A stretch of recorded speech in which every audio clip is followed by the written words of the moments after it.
अगर आप भी रीट मुख्य परीक्षा यानी थर्ड ग्रेड एग्जाम 2025-26 के लिए तैयारी कर रहे हैं तो आपको पता है कि शॉर्ट नोटिफिकेशन तो आ चुका है, लेकिन अभी तक फुल नोटिफिकेशन नहीं आया है, जिसमें लेवल 2 सामान्य शिक्षा विभाग का तो शॉर्ट नोटिफिकेशन भी नहीं आया है।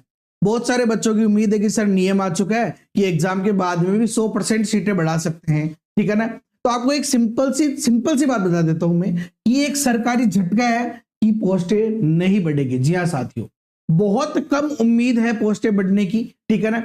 तो फिर अब क्या करना है अपने को, क्या तैयारी छोड़ देनी चाहिए, किसमें कितने पद होंगे, देखिए हर एक पॉइंट पर विस्तार से इस वीडियो में समझा दूंगा मैं। इस वीडियो को अगर आप अच्छे से देख लेते हो तो भैया आपको ये बात समझ में आ जाएगी कि मुझे करना है क्या है, दूसरी ये बात समझ में आ जाएगी कि मुझे कितना स्कोर ग्रहण करना है ताकि भैया मेरा सिलेक्शन हो जाए। हर एक मुद्दे पे विस्तार से चर्चा करेंगे। देखिए सबसे पहली बात तो शॉर्ट नोटिफिकेशन जिस पे आया था, संस्कृत शिक्षा विभाग की अगर लेवल 1 में 636 पद थे और प्रारंभिक शिक्षा विभाग में 5000, यानी लेवल 1 वाले विद्यार्थियों के लिए 5636 कुल पद है, ठीक है। अगर लेवल 2 की बात करें तो संस्कृत शिक्षा विभाग का तो आ ही गया था, संस्कृत में 389 पोस्टें हैं, हिंदी में 174 है, अंग्रेजी में 221, एसएसटी में 296 और गणित विज्ञान में 1043 पोस्टें, ठीक है ना। यानी टोटल 2123 पोस्टें। जबकि कुल कितने पदों की बात हुई थी कि भैया 10,000 पोस्ट पे वैकेंसी निकालेंगे, घोषणा भी इसी की हुई थी। यानी अब लेवल 2 जो सामान्य शिक्षा विभाग हमारा प्रारंभिक शिक्षा विभाग, इसके हिसाब से कितनी पोस्टें हो सकती है तो भैया 2241 पोस्टें हैं, इस पे आपका नोटिफिकेशन आ सकता है, ठीक है ना। तो ये तो कितने पद आ सकते हैं। अब एक और बात, पद बढ़ने की उम्मीद कम क्यों है, इसका कारण मैं बता देता हूं मैं आपको, ठीक है ना। अगर मैं बात करूं कि लेवल 2 में पद जब भी बढ़ेंगे जब थर्ड ग्रेड की डीपीसी होगी। अब डीपीसी के लिए एक सिंपल सी बात है कि अगस्त में ऐसा था कि भैया फाइनल ईयरिंग है, मेरी बात समझना, जुलाई के अंदर, जुलाई में ऐसा था कि फाइनल ईयरिंग है, यानी अब तो डिसीजन हो ही जाएगा 23-24 जुलाई के आसपास, लेकिन डिसीजन नहीं हुआ, नई डेट मिली और वो क्या मिली 6 अगस्त। फिर 6 अगस्त को ऐसा था कि यार 7 अगस्त को सुनवाई हुई। अब 7 अगस्त को आज भी कोर्ट में केस हियरिंग ही नहीं हुआ और 10 सितंबर अगली डेट मिल गई। कौन सी डेट मिल गई, 10 सितंबर जो है अगली डेट मिल गई। यानी देखो ये जो डीपीसी का मामला जो कोर्ट में है ना, इतना आसान नहीं है निकलना, अगर निकल गई तो बहुत अच्छी बात है। और एक और बात बता दूं आपको मैं, अगर ये डीपीसी का जो केस है ये दिसंबर तक चला जाता है तो भैया पद फिर बढ़ेंगे ही नहीं। ये पद तभी बढ़ेंगे जब ये सितंबर में इसका मामला हो जाए, अक्टूबर दिवाली के पहले पहले अगर ये डीपीसी हो जाती है तो यहां पे आपको पद बढ़े हुए मिलेंगे, वरना ये पद बढ़े हुए नहीं मिलने वाले, बहुत कम चांसेज है। क्यों, क्योंकि अगर बहुत ज्यादा लेट हुआ, जनवरी में का एग्जाम है, जनवरी के आसपास ही डीपीसी हुई तो सरकार का रवैया देख रहे हो अभी आप। फर्स्ट ग्रेड की वैकेंसी थी, उसका रिजल्ट भी नहीं आया और फर्स्ट ग्रेड की नई वैकेंसी निकाल दी। सेकंड ग्रेड का तो एग्जाम ही नहीं हुआ, सेकंड ग्रेड की नई वैकेंसी निकाल दी। यानी कि अगर थर्ड ग्रेड में डीपीसी लेट होती है तो ये 10,000 पोस्टों पर ही भर्ती होगी। इसके बाद पूरी संभावना है कि आपके लिए पोस्ट बढ़ाने की बजाय नई भर्ती वो निकाल। मेरी बात समझ में आ रही है। मैं ये नहीं कह रहा हूं कि 100% पद नहीं बढ़ेंगे, ऐसी कोई बात नहीं है, पद बढ़ सकते हैं, लेकिन आप ये क्यों सोच रहे हो। बहुत सारे बच्चे अभी से सोच रहे हैं कोई टेंशन वाली बात नहीं है, 20,000 तो हो ही जाए, 20,000 तो हो जाए, सरकार की 100% पद बढ़ाओ तो अपना सिलेक्शन भी हो जाए, कोई टेंशन वाली बात नहीं।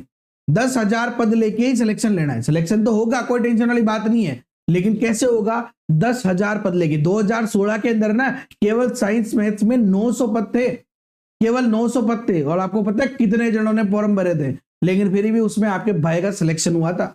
समझ गए मेरी बात। तो सिलेक्शन लेना ही है अपने को, कोई टेंशन वाली बात नहीं है। और अब इस सिलेक्शन लेने के लिए आपको करना क्या है, बहुत सारे की सर मैं तो तैयारी छोड़ देता हूँ, 4th ग्रेड की कर लेता हूँ। 4th ग्रेड की करो, कोई प्रॉब्लम नहीं है ना यार।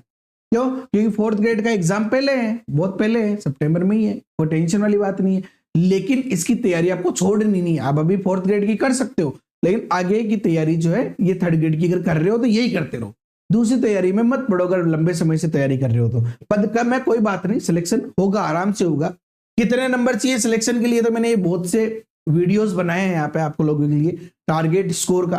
अब बहुत सारे कहते हैं कि सर एग्जाम से पहले कट ऑफ बता रहे हो आप, मैंने कट ऑफ नहीं बताई है, मैंने टारगेट स्कोर बताया कि आपको कितना टारगेट करना चाहिए। और ये क्यों बताया, इसका कारण देखो, मैं कह रहा हूं अभी आपकी परीक्षा नहीं हुई ना, वैकेंसी नहीं आई, लेकिन उससे पहले मैं आपको कह सकता हूं, आप अंदाजा लगा सकते हो कि आपका सिलेक्शन होगा या नहीं होगा। जैसे मेरे को पहले ही पता था एग्जाम से पहले कि भैया मेरा सिलेक्शन होगा, कोई टेंशन वाली बात नहीं है, आप भी पता लगा सकते हो। कैसे? देखो, मैंने टारगेट स्कोर बता रखे हैं, ठीक है ना, लेवल 1 के लिए भी बता रखे, लेवल 2 गणित विज्ञान एसएसटी के लिए भी बता रखे, ठीक है ना। तो इन टारगेट स्कोर को आपको अचीव करना है, कैसे पता लगाए? तो सिंपल सी बात है, देखो जैसे मैंने एक थर्ड ग्रेड के लिए टेस्ट सीरीज बना रखी है, ठीक है ना। अभी थर्ड ग्रेड 2025-26 के लिए मैं एक टेस्ट सीरीज लेके आया हूं, जो 11 मिनिमम ऑनलाइन फुल टेस्ट होंगे, वो भी एग्जाम बेस पे, ध्यान रखना एग्जाम बेस पे ये टेस्ट होंगे, मिनिमम 11, जिसमें पहला टेस्ट फ्री है। तो कम से कम पहला तो देखिए, देखो फ्री तो देखिए, देखो खरीदने वाली वो एक बात है, कोई टेंशन है तो बात अलग है केवल 99 रुपए की, उसमें भी अभी राखी है तो 20% का सभी कोर्स पे एक्स्ट्रा डिस्काउंट है। गणित विज्ञान के हो भैया, मैथ्स का कोर्स ले लो, एक क्वेश्चन बाहर नहीं जाएगा, गारंटी मेरी। 99 रुपए के ऑनलाइन टेस्ट सीरीज है, लेवल 1 हो या लेवल 2, और 20% का एक्स्ट्रा डिस्काउंट चल रहा है। परीक्षा में ऐसा ही पेपर छपेगा, 100% गारंटी है, लेवल आपका यही रहेगा। तो अब देखो टारगेट स्कोर का फायदा क्या रहेगा, आपको ये टेस्ट देना है, कोई और भी दे रहे हो तो भी कोई टेंशन वाली बात नहीं, लेवल अच्छा होना चाहिए उसका, है ना। तो ये टेस्ट देना है, और इस टेस्ट में जो मैंने टारगेट स्कोर दे रखा है, ये आपका अचीव हो रहा है नहीं हो रहा, इससे ज्यादा ही होना चाहिए। अगर इससे ज्यादा कर पा रहे हो आप अचीव, इसका मतलब है कि भैया अपना सिलेक्शन कोई नहीं रोक सकता। हो सकता है आप पहले टेस्ट में अचीव नहीं कर पाए, दूसरे में नहीं कर पाए, एक तो रोज रोज टेस्ट नहीं देना अपन, ठीक है ना, हफ्ते में एक या 2 हफ्ते में एक दो, जब तक कि एग्जाम में भी थोड़ा दूर है तो 2 हफ्ते में एक टेस्ट दो, यानी 1 महीने में 2 बार टेस्ट दो। और जब तक तैयारी करते रहो कि एक टेस्ट देने के बाद कितने नंबर आपके अचीव हुए। हो सकता है पहली बार में आपके 300 में से जो है 120 नंबर ही आए, कोई बात नहीं, अगले टेस्ट में और अच्छे लाएंगे। जब नेक्स्ट टेस्ट दो तो हो सकता है 135 140 नंबर आए।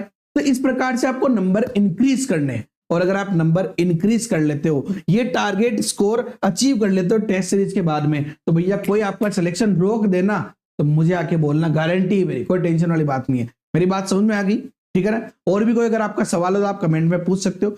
चैनल सब्सक्राइब कर दो यार, ठीक है ना, बेल आइकन पे क्लिक कर दो, और ये वीडियो शेयर करो सभी दोस्तों के साथ जो उम्मीद लगाए बैठे कि पद बेटी जी तो तैयारी किया रहा, भैया कोई जरूरी को ना पद बढ़े, बढ़ जाओ तो बहुत बढ़िया है, सोने पे सुहाग है, लेकिन नहीं बढ़े तो सोने को तो लो, सुहाग को छोड़ दो, सुहागा को छोड़ दो, सोने को तो लो। बात समझ में आ गई। जय हिंद, जय भारत, वंदे मातरम। मिलेंगे नेक्स्ट वीडियो।